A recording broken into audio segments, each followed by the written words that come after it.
Hey, we're back again. Part 3, Mystery of the Quick Edit. We're going to focus on lower thirds. It's right there, see? It says it. Lower thirds, full page motion graphics.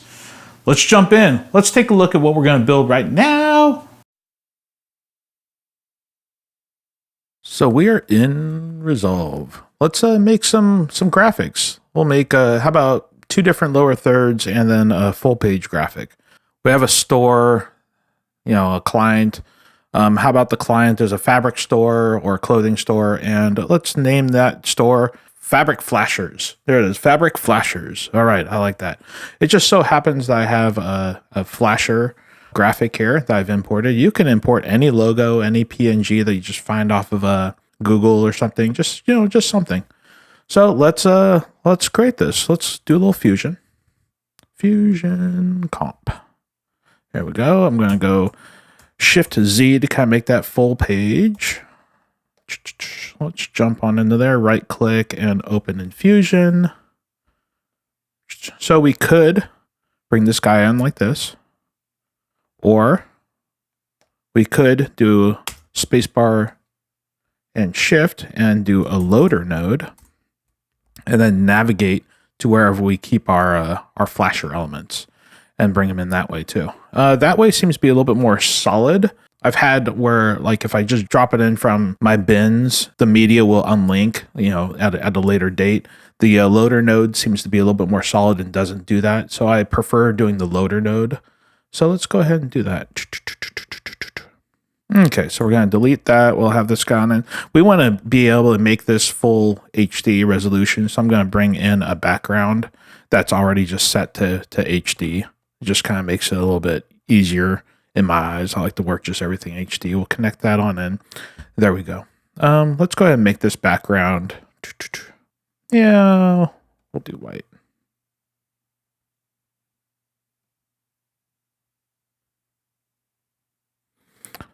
We'll give this just a little bit of texture to it, a little bit of a gradient.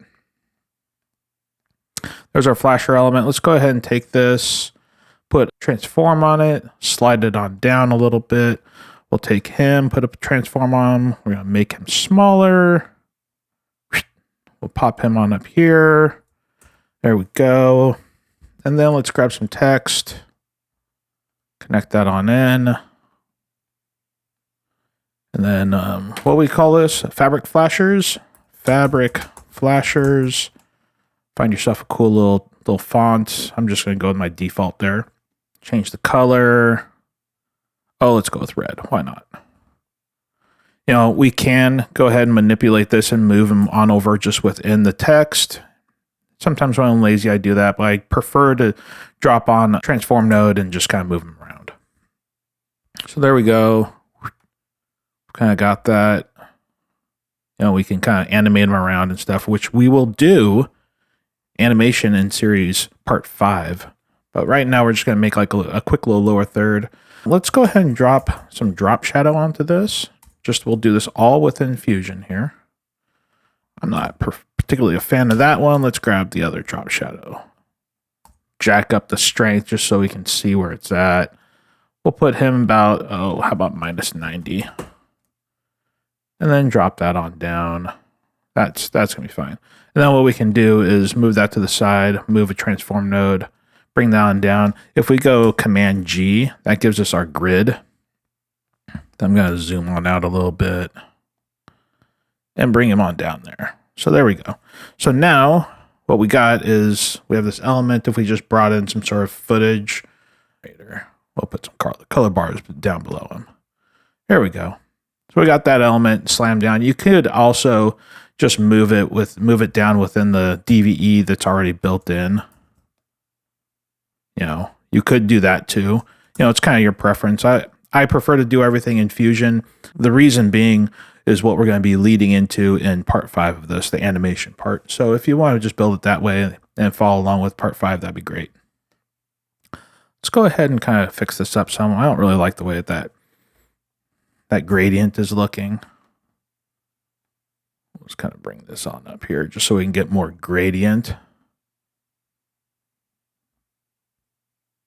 in this part. So now we got more white. It was just all kind of gray.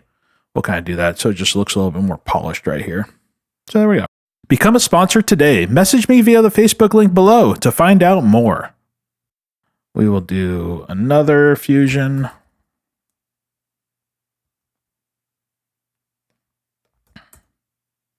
Okay, let's jump on in here. We're going to grab our background, do our HD thing. Let's put a rectangle on.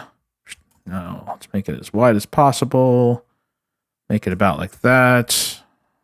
Make it about like this. There we go. And then we'll take some text. Pop that on in. How about fabric flashers? Dave Flasher is our name. Okay. Do something like that. There we go. Let's kind of make this a little bit more, a little bit smaller, just to kind of fit all that a little bit better. There we go. Let's go ahead and kick this up a little bit. Let's make just solid, and we'll do white and pop a transform node on there. We're going to turn off the size and aspect so we have total control over it. Make that 0.0. How about 0.006? And then make that a little bit like that. Make it a little bit smaller than the box. Okay, so that's what we got. We'll kind of spread this guy out just a skosh. Okay, cool. So that's going to be our lower third key or whatever. So say we've got Mr. Flasher here. That's Dave the Flasher. And then we can make this smaller, drag this on into here. That's going to be our little name key. And once again, we are going to animate that in episode 5 of this series. If you notice, I'm like constantly doing Command S, Command S, Command S. Every time I finish something, Command S, Command S. I highly advise you do that. It's a good habit to get into. Resolve tends to crash. Any of these softwares tend to crash. And, when you're not saving, you're bound to lose something. So get in that habit, Command S, Control S. Okay, we're going to grab another fusion. Let's jump on into that. Grab a background. Man, you kind of start seeing a pattern here, I bet. There we go. So we got a nice little background. We're going to make a full page graphic now. You can support me today by listening to my music via the links below. We are going to do a text. Put in, how about a price? $2.99 per shirt. How about a shirt? There we go. $2.99 shirt. We're going to make this kind of bigger. Okay. Let's press 1. So select this, press 1, put it up into there, or you could just drag and drop it up into there. I prefer the 1-2 method. Notice how I always have my output on 2. It's always on 2. I just kind of leave it there, so it's just always there. If you have a monitor hooked up, you could have a monitor. Then you would have that on 3. You can have the full output of your Fusion comp going out to your monitor. That is a highly advised thing to have. Okay, so we're going to right-click, character level mapping, so we can actually adjust the sizing of things here. We're going to lasso that $, jump into our modifiers, make it smaller, go into our shading, go to position, and offset. How about 0.6? Yeah, oh, look at that, how that worked out. Do the same here.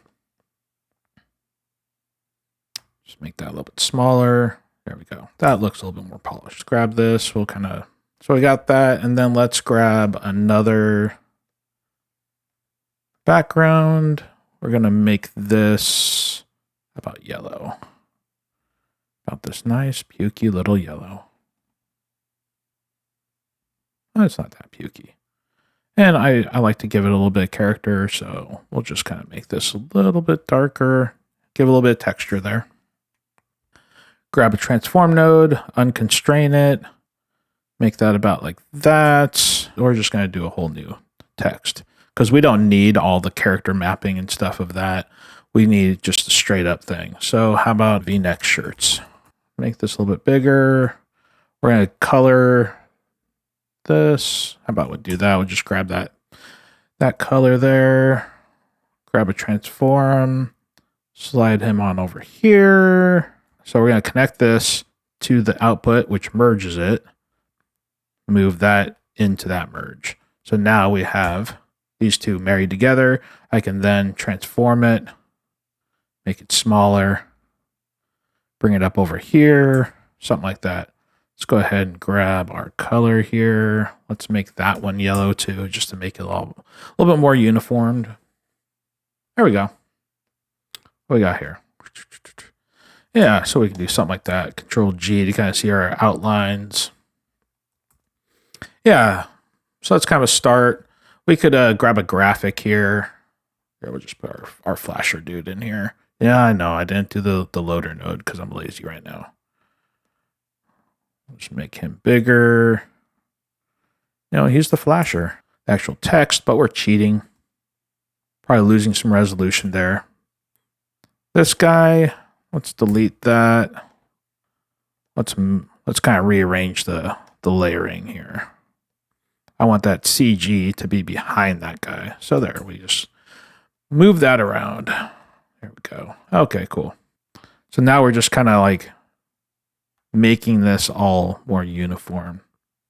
So we're going to line up our look. We have V-neck t-shirts, $2.99. So you ask like, okay, why did we just build these things? You know, why do we do this? So this is what I would build in just normal spots.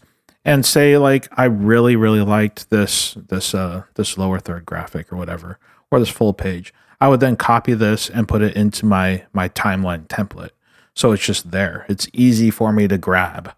Anything that's good and cool that I make for the year, I'm throwing it into that template. That template is always evolving. So that's the strength in doing these quick edits, is you are always evolving your looks, always evolving your knowledge. And then it's shown and reflected in your edits. And instead of you having to recall those just off the top of your head and rebuild it from scratch every time, you're putting this into your template. It's something you've taken time with, you've crafted, and now it goes into a template to be able to use down the road for clients. So these three graphics are very static. There's no animation, obviously. We're going to do the animation of these in episode 5, Animate with Bezier Curves.